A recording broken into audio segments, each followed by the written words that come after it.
আসসালামু আলাইকুম, কেমন আছেন সবাই? আশা করছি ভালো আছেন। আমরাও খুব ভালো আছি। আমি আপনাদের মাঝে আর একটা নতুন ব্লগ নিয়ে চলে আসলাম। আর সকালে ঘুম থেকে উঠে সকাল 5টার সময় ছাদে উঠে আমার বাড়ির আশেপাশে গ্রামের দৃশ্যটা একটু আপনাদের মাঝে শেয়ার করলাম। তারপরে এই যে আমি পাখিকে খাবার দিলাম, শালিক পাখিকে খাবার দিয়ে চলে আসলাম রান্নাবান্নায়। আর অফ ক্যামেরায় আমি চা বিস্কুট সকালে খেয়ে নিয়েছি, আর তারপরে রান্নাবান্না শুরু করে দিয়েছি। আর এদিকে আমি সবজি কেটে নিচ্ছি। আজকে সবজি হবে, গরুর মাংস হবে আর ভাত।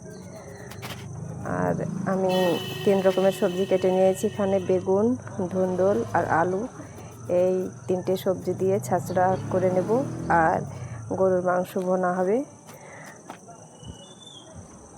আর আজকে মূল বিষয় হচ্ছে আমি কিভাবে 50 টাকা করে জমা করি আর মাসে কত টাকা হয় সেটাই আপনাদের মাঝে আজকে শেয়ার করব। গ্রামের মেয়ে হয়ে, মধ্যবিত্ত ফ্যামিলির বউ হয়ে আমি কিভাবে প্রতিদিন 50 টাকা রাখি সংসারের খরচ বাঁচিয়ে, আজকে সেটাই আপনাদের মাঝে শেয়ার করব। আর প্রতিদিন দিনে যদি আমরা 50 টাকা করে রাখি তাহলে মাসে কত হবে এবং বছরে কত হবে সেটাই শেয়ার করছি। আর এই যে দেখুন, আমি খাতা কলম নিয়ে বসে পড়েছি আর এই যে আমি হিসাব করছি।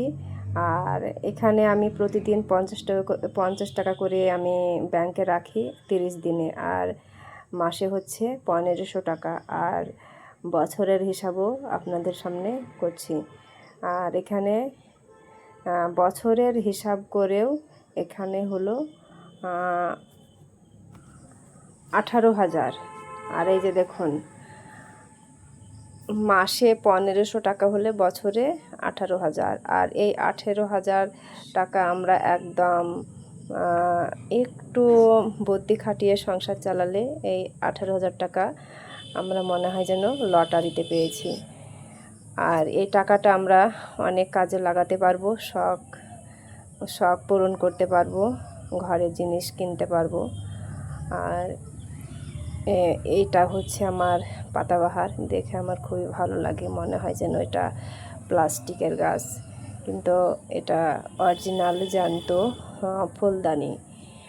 আর এদিকে আমি ব্যাংকে ওই 50 টাকা রেখে দেব। এইভাবে আপনারাও প্রতিদিন অল্প অল্প করে টাকা গুছিয়ে বছর শেষে একটা শখ পূরণ করতে পারবেন।